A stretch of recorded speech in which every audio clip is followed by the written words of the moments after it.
Parenting తెలుసు, రీపేరెంటింగ్ ఏంటి? I like to talk about my life as an example. ఎందుకంటే కానీ ఒక చైల్డ్ని పేరెంటింగ్ చేసేది పేరెంట్స్ ఒకటేనా? ఇమోషనల్లీ, లాజికల్లీ ఇంటెలిజెంట్ అవ్వడానికి కావాల్సినంత పేరెంటింగ్ పేరెంట్స్ నుంచి కానీ, ఫ్యామిలీ నుంచి కానీ, సొసైటీ నుంచి కానీ జరగనప్పుడు నా చాయిసెస్ ఎందుకు ఇలా ఉన్నాయి, నేను ఇలాంటి వాళ్ళతో ఎందుకు ఫ్రెండ్షిప్ చేస్తున్నాను, నేను ఇలాంటి జాబ్ ఎందుకు చేస్తున్నాను, సో ఇలాంటి ఏ కారణాల వల్ల అయినా చైల్డ్ అబ్యూస్కి గురైంది అనుకోండి, సో ఏది తప్పు ఏది ఒప్పు అనేది మన పర్స్పెక్టివ్ బట్టి ఉంటుంది. ఫిజికల్ అబ్యూస్, ఎమోషనల్ నెగ్లిజెన్స్, ఇది ఏ కేటగిరీ అయినా సరే మన కోసం ఫ్యూచర్ ప్లాన్స్ చేసుకోవడం, మన లవర్ని చూస్ చేసుకోవడం, పెళ్లి చేసుకోవాలనే డెసిషన్ తీసుకోవడం, మనం ఏం వర్క్ చేయాలి, ఇలాంటి సిచ్యువేషన్కి వచ్చినప్పుడు మనం as a child I didn't deserve that, అలా కుట్టకుండా ఉండాల్సింది చాలా తప్పు. మీరు కావాలనుకుంది, మీరు కోరుకుంది, మీరు డిజర్వ్ చేసేది మీకు ఏదైతే దొరకలేదో, జరగలేదో, అసలు నాకు కోపం ఎందుకు వస్తుంది, నాకు ఫ్రస్ట్రేషన్ ఎందుకు వస్తుంది, నాకు హెల్ప్లెస్నెస్ ఎందుకు వస్తుంది, ఇంగిత జ్ఞానం లేకుండా బయటికి వచ్చేసి చాలా దెబ్బలు తినేసి భయంలోకి వెళ్ళిపోయి హౌస్ అరెస్ట్ చేసేసుకొని తర్వాత ఆలోచించడం స్టార్ట్ చేస్తే నా సేఫ్టీ ఎలా, నా ఫుడ్ ఎలా, నా ఇన్కమ్ ఎలా, నా రిలేషన్షిప్స్ ఎలా, నా పీస్ ఎలా, అరే పాజ్, వెయిట్, థింక్ అని అక్కడ కూర్చొని స్టార్ట్ చేసి ఆలోచించడం. హెల్ప్ చేస్తారు కానీ నీదే తప్పు, నువ్వే ప్రొవోక్ చేసావు అన్న మాటలు ఇంగ్రేడ్ అయిపోయాయి నెత్తిలో. And this is the biggest privilege of this era.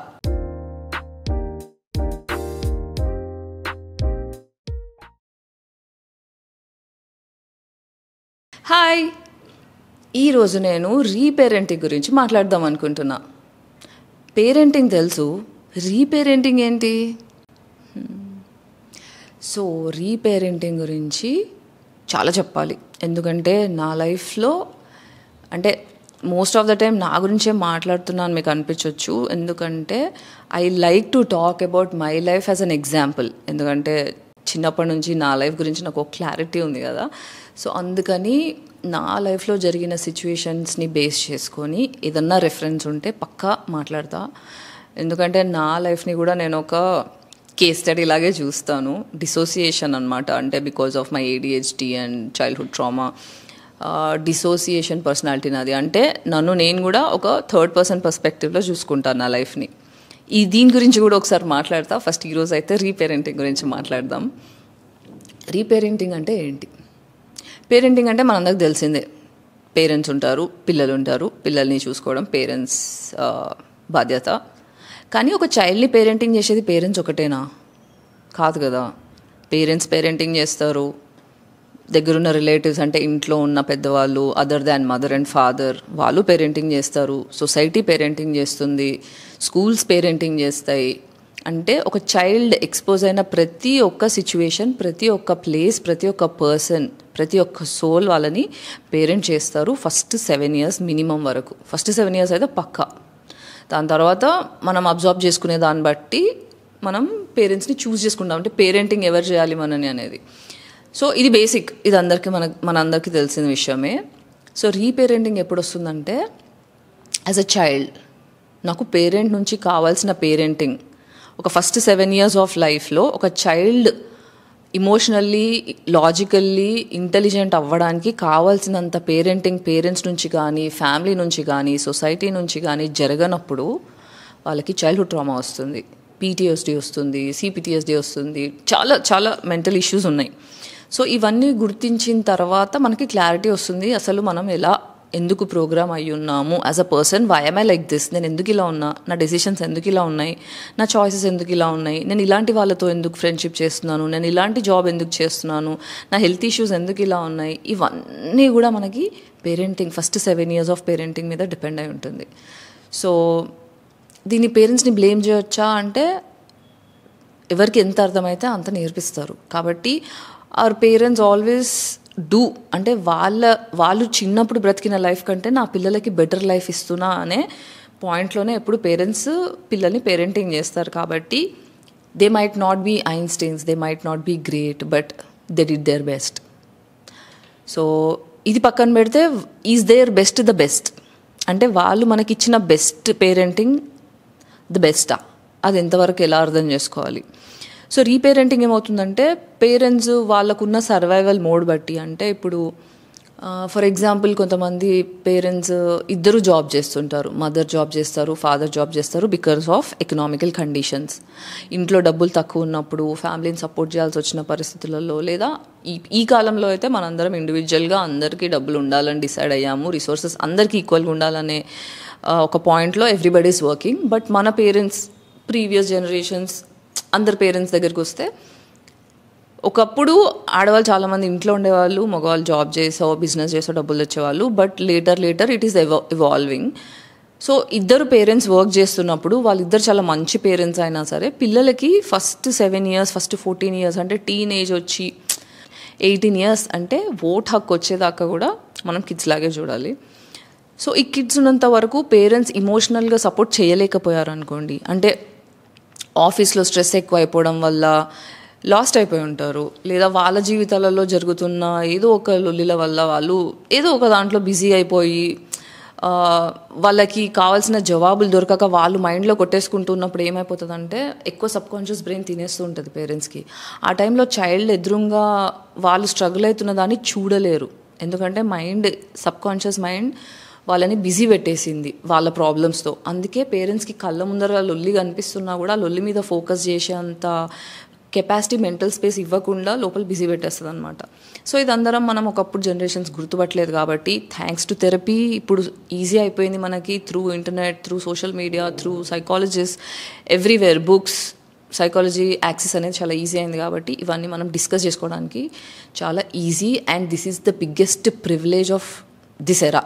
అంటే ఈ మిలీనియల్ జనరేషన్ నుంచి ప్రస్తుతం జెన్జీ, జెన్ ఆల్ఫా, నెక్స్ట్ వాళ్ళందరికీ ద బెస్ట్ గిఫ్ట్ ఏం దొరికింది మనకంటే సైకాలజీ నార్మలైజ్ అవ్వడం, అందరి చేతిలోకి రావడం. సో ఈ రీపేరెంటింగ్ ఏమవుతుందంటే చిన్నప్పుడు మనకి ఫిజికల్ అబ్యూస్ అంటే దెబ్బలు తినడం, చాలామంది పేరెంట్స్ పిల్లల్ని కొట్టేస్తారు ఎందుకంటే చెప్పిన మాట వినట్లేదు, వాళ్ళకి ఇష్టం ఉన్నట్టు ఉండట్లేదు అని. అలా కొట్టినప్పుడు దాన్ని ఫిజికల్ అబ్యూస్ అంటారు. కొంతమంది కొట్టరు కానీ తిడతారు, వర్బల్ అబ్యూస్ చేస్తారు, అది ఒక అబ్యూస్. ఇమోషనల్ నెగ్లిజెన్స్ అంటే పనుల వల్ల బిజీ అయిపోవడం, వాళ్ళ ట్రామాల, వాళ్ళ జీవితాల్లో ఉండే ట్రామాల వల్ల వాళ్ళు బిజీ అయిపోయి చైల్డ్ నీడ్స్ పట్టించుకోకపోవడం. ఈ ఎమోషనల్ నెగ్లిజెన్స్ కూడా ఒక ఇమోషనల్ అబ్యూస్ కిందకే వస్తుంది. అండ్ ఇలా డిఫరెంట్ వెరైటీస్ ఆఫ్ అబ్యూజెస్ ఉన్నాయి as a parent to the child. అదంతా కూడా నేను ఇంకొక పాడ్కాస్ట్లో లిస్ట్ అంతా కూడా ఎక్స్ప్లెయిన్ చేస్తా. సో ఇలాంటి ఏ కారణాల వల్ల అయినా చైల్డ్ అబ్యూస్కి గురైంది అనుకోండి, అప్పుడు ఆ చైల్డ్కి పేరెంటింగ్ డెఫిషియన్సీ ఉంటుంది. అంటే ఇంగిత జ్ఞానం అనేది షార్ప్ ఉండదు. So common sense, basic decision making sense, basic judgemental sense, basic understanding sense ఇవన్నీ కూడా డిస్టర్బ్ అయిపోతాయి, కరెక్ట్ సెన్స్లో ఉండదు. సో ఏది తప్పు ఏది ఒప్పు అనేది మన పర్స్పెక్టివ్ బట్టి ఉంటుంది. సో రీపేరెంటింగ్లో మనం ఏం చేస్తామంటే ఫిజికల్ అబ్యూస్, ఎమోషనల్ నెగ్లిజెన్స్ ఇది ఏ కేటగిరీ అయినా సరే యాజ్ అ చైల్డ్ మనకి పేరెంటింగ్ దగ్గర నుంచి ఎక్కువ కరెక్ట్ రెస్పాన్సెస్ రానప్పుడు మనము ఇమోషనల్ బ్యాగేజ్తో పెరుగుతాం. కానీ పెద్దగా అయిన తర్వాత ఏమవుతుందంటే 18 తర్వాత మెల్లిగా మన లైఫ్ మన కంట్రోల్లోకి వస్తూ ఉంటుంది. అంటే from the time we start earning money, మనం ఒక్కసారి డబ్బులు సంపాదించడం స్టార్ట్ చేయడం, ఇండివిజువల్ డెసిషన్స్ తీసుకోగలగడం, వెళ్ళి ఓట్ వేయడం, మన కోసం ఫ్యూచర్ ప్లాన్స్ చేసుకోవడం, మన లవర్ని చూస్ చేసుకోవడం, పెళ్లి చేసుకోవాలనే డెసిషన్ తీసుకోవడం, మనం ఏం వర్క్ చేయాలి, ఇలాంటి సిచ్యువేషన్కి వచ్చినప్పుడు మనం we will understand that okay నేను ఒక స్టేట్ ఆఫ్ ఇండిపెండెన్స్కి వచ్చాను, నా జీవితంలో నేను డెసిషన్స్ తీసుకునే కెపాసిటీకి వచ్చాను అనే పాయింట్ వస్తుంది కదా. అక్కడ మనం ఏంటో మనం ఎక్కువ అర్థమవుతాం అనిపిస్తుంది. ఎందుకంటే చిన్నప్పుడు ఇప్పుడు నా కేసు తీసుకోండి, మా అమ్మ చెప్పింది వినాలి, మా డాడీ చెప్పింది వినాలి, ఇంట్లో పెద్దవాళ్ళు చెప్పింది వినాలి, ఎందుకంటే పరువు ప్రతిష్ట, ఆడపిల్ల కదా, ఇంట్లో నేను ఏం చేసినా చెల్లెల మీద ఎఫెక్ట్ అవుతుంది, ఫ్యామిలీ పేరు ఖరాబ్ అవుతుంది. సో ఏ డెసిషన్ తీసుకున్నా వీళ్ళందరినీ మైండ్లో పెట్టుకొని తీసుకోవాలి. నాకు ఈ డ్రెస్ వేసుకోను ఎందుకంటే మా డాడీకి డ్రెస్ ఇష్టం ఉండదు, నేను ఈ ఫ్రెండ్తో మాట్లాడాను ఎందుకంటే మా మమ్మీ వాళ్ళతో మాట్లాడొద్దని చెప్పింది. ఇలా చైల్డ్గా మనకి చాలా డిసైడ్ అయిపోతాయి. చాలా మనం కావాలనుకున్నా వద్దనుకున్నా we have to listen to our parents for hour safety. And వాళ్ళకి తోచిన సేఫ్టీలో మనకు గైడ్లైన్స్ ఇస్తారు కాబట్టి ఫాలో అవడంలో అర్థమైనా కాకుండా వీ డూ ఇట్. బట్ ఎప్పుడైతే మనం ఇండిపెండెంట్గా తయారవుతామో అక్కడ నుంచి నా కేసులో వస్తే ఐ స్టార్టెడ్ అబ్జర్వింగ్, ఓకే నాకు ఇలా ఇష్టమా, ఓకే నాకు ఈ డ్రెస్సెస్ ఇష్టమా, ఓకే నాకు ఈ ఫుడ్ ఇష్టమా, ఓకే ఎవరు కంట్రోల్ లేకపోతే నా డెసిషన్స్ ఇలా ఉంటాయా అని అర్థమవుతుంటుంది. సో అప్పుడు ఏమవుతుందంటే ఫస్ట్ టైం మన చేతిలోకి ఫ్రీడమ్ వస్తుంది, అంటే freedom of taking decisions for your self.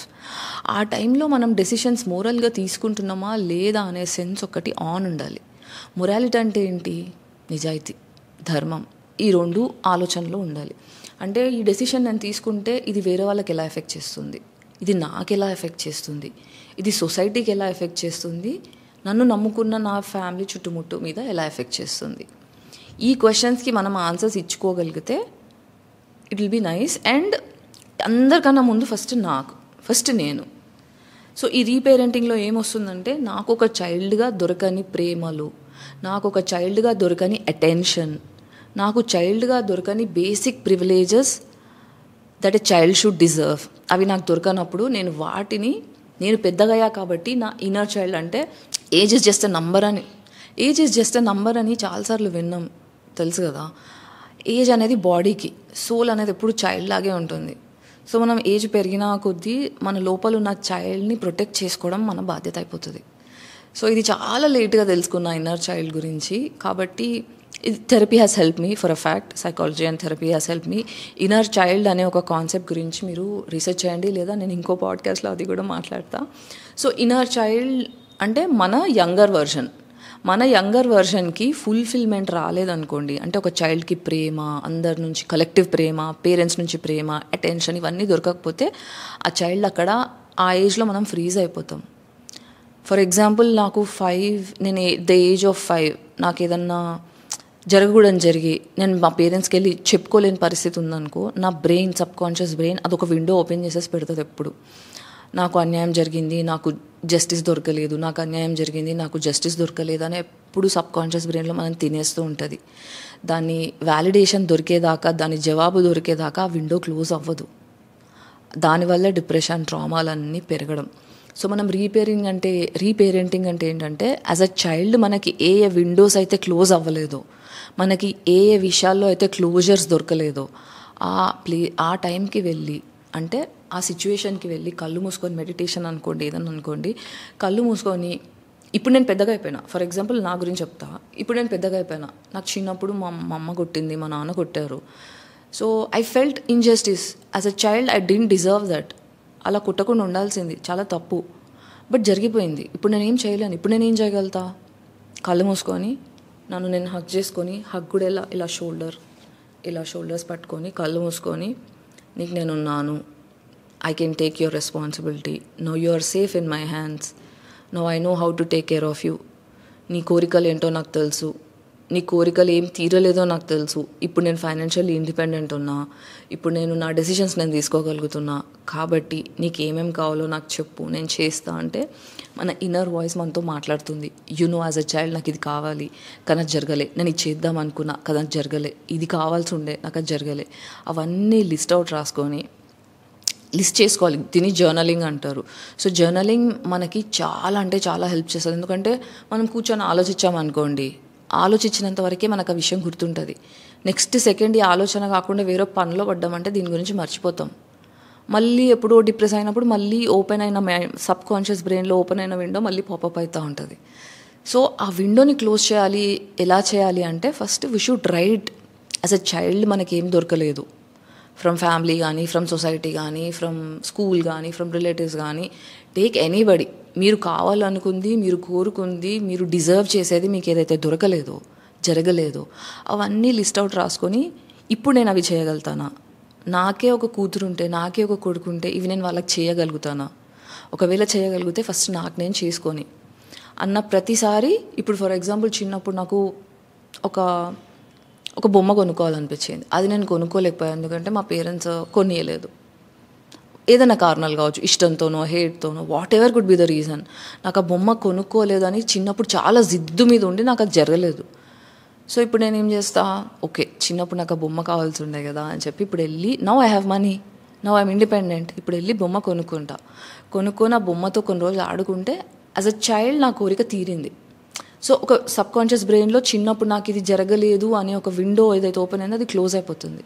So we have given a closure to that situation. దానివల్ల ఏమవుతుంది, your soul becomes peaceful. So అలా మనకి ఇష్టాలు ఏంటి, మనకేం జరగలేదు, మనకేం అన్యాయం జరిగింది, మనం డిజర్వ్ చేసే ఏ పనులు మనకు జరగలేదు, అవన్నీ జర్నల్ చేసుకుంటూ మన కోరికలు మనం ఫస్ట్ ఎప్పుడైతే తీర్చుకుంటూ మన ఇష్ట ప్రకారం మన సేఫ్టీని ప్రొటెక్ట్ చేసుకుంటూ మనం ఫ్రీడమ్ ఎప్పుడైతే ఎంజాయ్ చేస్తామో దట్ ఈస్ కాల్డ్ రీపేరెంటింగ్. అంటే మా పేరెంట్స్ నాకు చెయ్యంది నాకు నేను పేరెంట్గా యాజ్ ఎ చైల్డ్కి నేను చేసుకోవడం అనమాట. సో ఇది చాలా ఇంపార్టెంట్. మనం ఒక రిలేషన్షిప్కి వెళ్ళే ముందు, ఒక ప్రేమలో పడ్డమో పెళ్ళి చేసుకునే ముందు, ఈ రెండిటి ముందు అంటే ఒక రిలేషన్షిప్ సీక్ చేసే ముందు first you have to రీపేరెంట్ your self. రీపేరెంటింగ్ చేసుకోవాలి, సెల్ఫ్ వర్త్ తెలుసుకోవాలి, మన ఇష్టాలు అన్నీ క్లారిటీగా ఉండాలి, సెల్ఫ్ ఫుల్ఫిల్మెంట్ రావాలి. ఫస్ట్ మనకి సెల్ఫ్ అవేర్నెస్ వచ్చింది అనుకోండి, అప్పుడు మన ఫ్లాస్ ఏంటి, మన డిఫెక్ట్స్ ఏంటి, మన పాజిటివ్ థింగ్స్ ఏంటి, మన స్ట్రెంగ్స్ ఏంటి, ఇవన్నీ మనకు తెలుస్తాయి. సో మన నెగిటివ్ సైడ్ ఏదైతే ఉందో దాన్ని రికవర్ చేసుకోగలుగుతామా అనే క్లారిటీ మనకు వస్తుంది. సో ఆ ఫ్లాస్ అన్నీ మనం రిపేర్ చేసుకుంటూ ఒక complete version of our self fulfillment వస్తుంది అనుకో.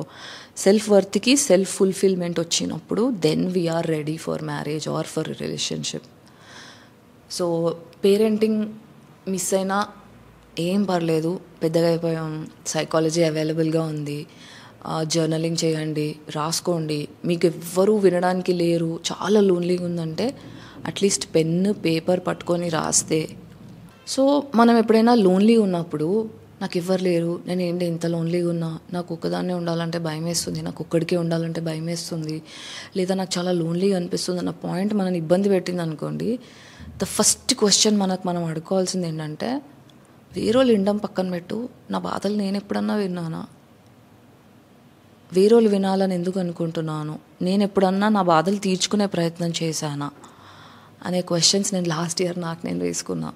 ప్రతిసారి ఎవరో వచ్చి హెల్ప్ చేయాలని ఎందుకు కోరుకుంటున్నా, ప్రతిసారి వేరే వాళ్ళు పట్టించుకోవాలని నేను ఎందుకు కోరుకుంటున్నా, ఫస్ట్ ఆఫ్ ఆల్ నాకు నేను పట్టించుకుంటున్నానా, అసలు నాకు కోపం ఎందుకు వస్తుంది, నాకు ఫ్రస్ట్రేషన్ ఎందుకు వస్తుంది, నాకు హెల్ప్లెస్నెస్ ఎందుకు వస్తుంది, ఇవన్నీ లిస్ట్ అవుట్ చేసుకోవడం స్టార్ట్ చేస్తే మనకి పేపర్ మీద ఎప్పుడైతే పెడతామో అప్పుడు మనకు సొల్యూషన్స్ రాయడం ఈజీ అవుతుంది. ఇప్పుడు నాకు ఒక ప్రాబ్లం వచ్చింది అనుకో, నేను ఒక సింపుల్ సిచ్యువేషన్ చెప్తా, this is a crazy example. Okay, నేను చాలా ఇయర్స్ సూసైడల్ ఉండే, చాలా సూసైడ్ అటెంప్ట్స్ చేసా, ఒక థౌజండ్స్ ఆఫ్ సూసైడ్ అటెంప్ట్స్ చేసా. ఇలాంటి టైంలో ఒకరోజు ఫుల్ సూసైడల్ మూడ్లోనే ఉన్నా, డిప్రెస్డ్ ఉండి ఏడ్చుకుంటున్నా, నా బెస్ట్ ఫ్రెండ్ ఫోన్ చేసి దాని బ్రేకప్ అయిపోయింది. బ్రేకప్ అయిపోయి నాకు ఇట్లా సూసైడల్గా అనిపిస్తుంది, నాకు భయం వేస్తుంది, నాకు ఏం చేయాలో అర్థం కావట్లేదు అని బోర్గా ఏడ్చుకుంది నాకు ఫోన్ చేసి. నాకు దడొచ్చేసి నేను పరిగెత్తుకుంటూ తన ఇంటికి వెళ్ళిపోయి, నువ్వు ఏడవకు, నీకు ఏమన్నా పిచ్చా, జీవితం ఒకసారి వస్తుంది అని ఫుల్ క్లాస్ వీకి మొత్తం మూడ్ మార్చేసి నవ్విచ్చేసి ఇంటికి వచ్చి కూర్చున్నాను. షీ స్టార్టెడ్ ఫీలింగ్ బెటర్, అమ్మాయ ఇప్పుడు పీస్ఫుల్గానే ఉంది తను అని I made sure. And then ఇంటికి వచ్చి కూర్చున్నా. సడన్గా పాయింట్ స్ట్రైక్ అయింది నాకు, అరే నేను సూసైడల్ మోడ్లో ఉన్నా, నా ఫ్రెండ్ అదే మోడ్లో ఉంటే వెళ్ళి తన్ని సెట్ చేసి వచ్చా, కానీ నేను ఎందుకు సెట్ అవ్వలేకపోతున్నా అని ఆలోచించా. అప్పుడు నాకు అనిపించింది, నేను నా ఫ్రెండ్ని వినగలిగినంత నాకు నేను వినగలుగుతున్నానా, like am I paying attention, నాకు ఏది బాధ పెడుతుంది, అది ఎలా తీసేయాలి అనే ప్రయత్నం చేశానా, బాధేస్తుంది అని బాధపడుతున్నా, కానీ ఆ బాధ తీయడానికి నేను ఏం ప్రయత్నం చేశా. ప్రయత్నం అంటే రైట్ ప్రయత్నం ఏంటో కూడా మనకు తెలియాలి. ఆ రైట్ ప్రయత్నం ఎలా చేయాలో తెలియాలంటే సైకాలజీ తెలవాలి, థెరపీకి వెళ్ళాలి. సో ఇట్ ఈస్ నాట్ 100%, అంటే అన్నీ మన చేతిలోనే ఉండవు, కానీ మన చేతిలో ఎప్పుడు వస్తుందంటే టూల్స్ వెతుక్కోవాలి. ఈ జీవితం మనం ముందుకు గడవాలి అంటే డబ్బులు ఎలా అవసరమో సైకలాజికల్ టూల్ కూడా అంతే ఇంపార్టెంట్. డబ్బులు, ఫుడ్, నిద్ర, ఇవన్నీ ఎలా, సైకాలజీ టూల్ అనేది కూడా చాలా ఇంపార్టెంట్. సో ఐ హోప్ కొంచెం ఐడియా వచ్చింది అనుకుంటా రీపేరెంటింగ్ అనేది. సో రీపేరెంటింగ్కి నేను ఒక 5 థింగ్స్ చెప్తా మీకు that help me రీపేరెంట్ my self. First, నా సేఫ్టీ ప్రయారిటీ. ఒకవేళ నేను పేరెంట్ అయి ఉంటే, నాకు నాలాంటి కూతురే ఉంటే తన సేఫ్టీ నేను ఎలా కాపాడుతాను, అలా నన్ను నేను చూసుకున్నా. అంటే 16 ఇయర్స్ అవుతుంది ఇంట్లోంచి బయటికి వచ్చేసి, స్కూలు ట్యూషన్, నో చుట్టాలు, నో ఫ్రెండ్స్, అలా స్ట్రిక్ట్గా పెరిగిన ఫ్యామిలీ నుంచి సడన్గా when I got kicked out, society తెలీదు, సొసైటీలో ఎవరు ఎలా మంచోళ్ళు ఎవరు చెడు ఏమీ ఇంగిత జ్ఞానం లేకుండా బయటికి వచ్చేసి చాలా దెబ్బలు తినేసి భయంలోకి వెళ్ళిపోయి హౌస్ అరెస్ట్ చేసేసుకొని తర్వాత ఆలోచించడం స్టార్ట్ చేస్తే నాకు అర్థమైన విషయాలు ఏంటంటే, నా సేఫ్టీ ఎలా, నా ఫుడ్ ఎలా, నా ఇన్కమ్ ఎలా, నా రిలేషన్షిప్స్ ఎలా, నా పీస్ ఎలా, ఇలాంటివన్నీ కొన్ని వస్తాయి కదా ఫ్యాక్టర్స్. అవి నేను రాయడం స్టార్ట్ చేశా. ఓకే, నేను సేఫ్టీ ఉండాలంటే ఇవి ఉండాలి, నాకు ఇలాంటి మనుషులు టచ్లో ఉండాలి, నాకు వీళ్ళు ఉంటే నేను సేఫ్గా ఫీల్ అవుతాను. ఎందుకంటే పేరెంట్స్ లేరు, ఫ్యామిలీ లేదు, చుట్టాలు లేరు. I'm all single now, I'm all alone అంటే ఒక అనాథ, ఎంత అలోన్ అంత అలోన్. అలా అయినప్పుడు నీ సేఫ్టీ ఎలా, ఒక అమ్మాయి సేఫ్టీ ఎలా? చాలా రేప్ అటాక్స్ అయినాయి, చాలా అంటే చాలా. ఫైనాన్షియల్ అబ్యూస్ జరిగింది, ఫ్రెండ్స్ దొంగతనాలు చేసేస్తారు, లాగేసుకుంటారు. నా దగ్గర అప్పుడు నా డివోర్స్ అయిపోయి బయటికి వచ్చా, నా చేతిలో కొంచెం గోల్డ్ ఉండే, అది కూడా పోయింది. అది ఫ్రెండ్స్ మాయమాటలు చెప్పి తీసుకొని మాయమైపోయారు. సో ఇలాంటి టైంలో అన్నీ లూజ్ అయిపోయి జీరోకి వచ్చి అసలు నేను బ్రతుకుతానా లేదా అనే పాయింట్కి వచ్చిన దగ్గర నుంచి కొంచెం అరే పాజ్, వెయిట్, థింక్ అని అక్కడ కూర్చొని స్టార్ట్ చేసి ఆలోచించడం. మీరు చూసే ఉంటారు 2000 లాస్ట్ 10 years నుంచి నేను మాట్లాడుతూనే ఉన్నా చాలా ఇంటర్వ్యూస్లో. అప్పుడు ఈ పాడ్కాస్ట్ సెటప్స్ అన్నీ లేవు కాబట్టి ఇంటర్వ్యూలో నా లైఫ్ అలా బయటకు వచ్చింది. బట్ తిరిగి చూసుకుంటే 10 yearsలో అన్ని ఇంటర్వ్యూస్లో చూస్తే చాలామందికి చాలా సొల్యూషన్స్ చెప్పా, కానీ అది లైఫ్ మీద నేను ఎప్పుడు అప్లై చేసుకోలేదు. చాలా విషయాలు అంటే వేరే వాళ్ళకి నేను చాలా లిబరల్గా ఆలోచిస్తాను, నాకు వచ్చేసరికి నేను కన్జర్వేటివ్ అయిపోయా. అంటే పేరెంటింగ్ కూడా ఇది కూడా ఒక ఇంపార్టెంట్ పాయింట్. రీపేరెంటింగ్ చేసుకున్నా నేను, కానీ ఆ ఫస్ట్ ఇంట్లోంచి బయటకు వచ్చిన 10 years కూడా నా స్ట్రిక్ట్ మదర్, నా స్ట్రిక్ట్ ఫాదర్ నాతో ఒక చైల్డ్గా ఎలా బిహేవ్ చేశారో నాతో నేను అలా బిహేవ్ చేసుకోవడం స్టార్ట్ చేశా. అంటే ఓవర్ ప్రొటెక్ట్ చేసేసుకోవడం, బయటికి వెళ్ళకపోవడం, కలవకపోవడం, భయం ఎక్కువైపోయింది. సో ఫస్ట్ నన్ను నేను ఎక్కువ జడ్జ్ చేసుకోవడం స్టార్ట్ అయింది. ఎలా అంటే ఒకసారి it is very traumatic but I have to talk. ఒక రేప్ సిచ్యువేషన్ జరిగింది, ఇంటికి వచ్చేసా. అసలు ఎందుకు జరిగింది, నేను ఎందుకు జరగనిచ్చా, అక్కడ దాకా నేను ఎందుకు తెచ్చుకున్నాను, అదే తప్పు అని చాలా ఇయర్స్ అండ్ ఇయర్స్ నా తప్పు అని గిల్ట్ ట్రిప్లోకి వెళ్ళిపోయా. ఆ పరిస్థితి తెచ్చుకోకుండా ఉండాల్సింది కదా, నేనే రీజన్. చిన్నప్పుడు మా పేరెంట్స్ని తిట్టుకున్న ప్రతిసారి నన్నే రీజన్ అంటారు. నాకు ఏదైనా రాంగ్ జరిగితే why can't they help me, help చేస్తారు కానీ నీదే తప్పు, నువ్వే ప్రొవోక్ చేసావు అన్న మాటలు ఇంగ్రేడ్ అయిపోయాను నెత్తిలో. నేను కూడా అలాగే అంటే కొన్ని ఇయర్స్ వరకు నన్ను నేనే బ్లేమ్ చేసుకోవడం స్టార్ట్ చేశాను. ఇది నాదే తప్పు, అందుకే ఇలా జరిగింది, నేనే కొంచెం జాగ్రత్తగా ఉండాల్సింది, నేనే కొంచెం ఒళ్ళు దగ్గర పెట్టుకొని ఉండాల్సింది అని. But later I realized I was vulnerable. I was not taught how to behave. I was not taught how to trust. ఇవన్నీ ట్రస్ట్ ఎలా చేయాలి, ఇవన్నీ ఎలా తెలవాలి, ఎవరిని ఎలా ట్రస్ట్ చేయాలి, what is right, what is wrong, ఇవన్నీ మనము ట్రయల్ అండ్ ఎర్రర్ బేసిస్లో లాంగ్ టైం పడుతుంది అన్లర్నింగ్. సో అన్లర్నింగ్ తొందర కావాలి అంటే థెరపీకి వెళ్ళాలి, సైకాలజీ నేర్చుకోవాలి. ఇంకొక 1,00,000 సార్లు కూడా చెప్తాను, అంత ఇంపార్టెంట్ మనకి. I hope you have an idea right now. నా మాటలతో కొంచెం అన్న ఐడియా వచ్చింది అనుకుంటున్నాను. మళ్ళీ ఇంకొక టాపిక్తో మళ్ళీ మీ ముందరికి వస్తాను. ఐ హోప్ మీ అందరూ ప్రశాంతంగా ఉండాలి, పీస్ఫుల్గా ఉండాలి, సేఫ్గా ఉండాలి, హ్యాపీగా ఉండాలి, ఇవాల్వ్ అవ్వాలని కోరుకుంటున్నాను. మీకేమన్నా రీపేరెంటింగ్ గురించి ఇంకేమన్నా నేనేమన్నా మిస్ అయ్యాను అనిపిస్తే, మీకు ఏమన్నా అడ్వైజ్లు కానీ లేదంటే పాయింట్స్ కానీ చెప్పాలనిపిస్తే feel free to comment in the comment section. I'm open for discussions. I will meet you ఇంకొక టాపిక్తో మళ్ళీ కలుద్దాం. అంతవరకు నమస్తే. సర్వే జనా సుఖినో భవంతు.